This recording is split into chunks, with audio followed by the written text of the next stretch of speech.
புனித John Bosco ஒரு வரலாற்று சிறுகதை. இத்தாலியின் பெக்கி என்ற சிறிய கிராமத்தில் 1815ஆம் ஆண்டு ஆகஸ்ட் 16ஆம் தேதி ஒரு சிறுவன் பிறந்தான்.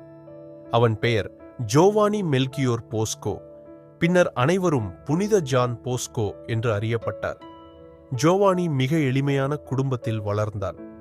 சிறுவயதிலேயே தனது தந்தையை இழந்தான். அவரது தாய் மார்கரெட் கடின உழைப்பில் குடும்பத்தை நடத்தினார். ஆனால் ஏழ்மையும் துன்பமும் இருந்தாலும் அவர் மகனுக்கு கடவுள் மீது நம்பிக்கை வளர்த்தார். ஒரு கனவு, ஒரு தீர்மானம். 1-2 வயதில் ஜோவானி ஒரு விசித்திரமான கனவு கண்டான்.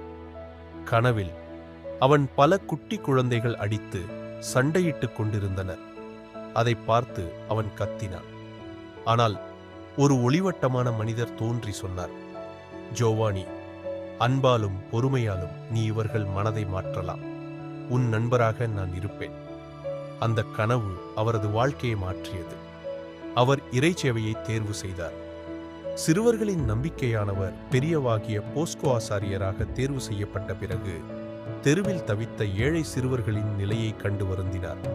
அவர்கள் கல்வி கற்க முடியாமல் திருடர்களாக, வேலைக்காரர்களாக, சிறைகளில் அடைக்கப்பட்டவர்களாக இருந்தார்கள். அவர்களை வாழ்வில் திருத்த 1841இல் அவர் சலேசியன் சபை தொடங்கினார். அவர் ஏழை குழந்தைகளுக்கு கல்வி, தொழில் பயிற்சி மற்றும் நல்லொழுக்கம் கற்றுத்தந்தார். அன்பும் ஒழுக்கமும். ஒரு நாள் ஒரு சிறுவன் அவரது இல்லத்திற்கு வந்தான். அவன் கெட்ட வழிகளில் இருந்தவன். மற்றவர்கள் அவனை விரட்ட சொன்னார்கள். ஆனால் போஸ்கோ அவனை அழைத்து சொன்னார், உன் வாழ்க்கையை மாற்றிக்கொள்ள விரும்புகிறாயா? சிறுவன் கண்களில் நீர் வந்தது. போஸ்கோவின் அன்பும் பொறுமையும் அவனின் இதயத்தை மாற்றிவிட்டது. இந்த அன்பும் ஒழுக்கமும் ஆயிரக்கணக்கான குழந்தைகளின் வாழ்க்கையை மாற்றியது.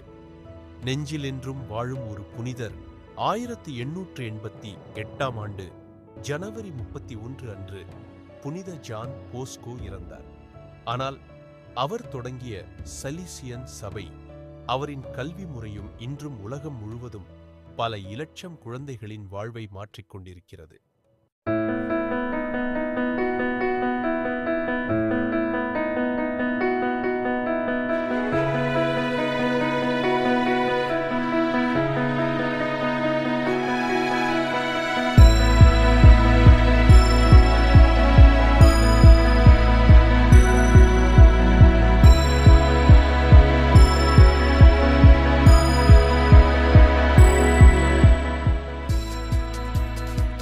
அன்பும் ஒழுக்கமும் ஒரு குழந்தையை உருவாக்கும்.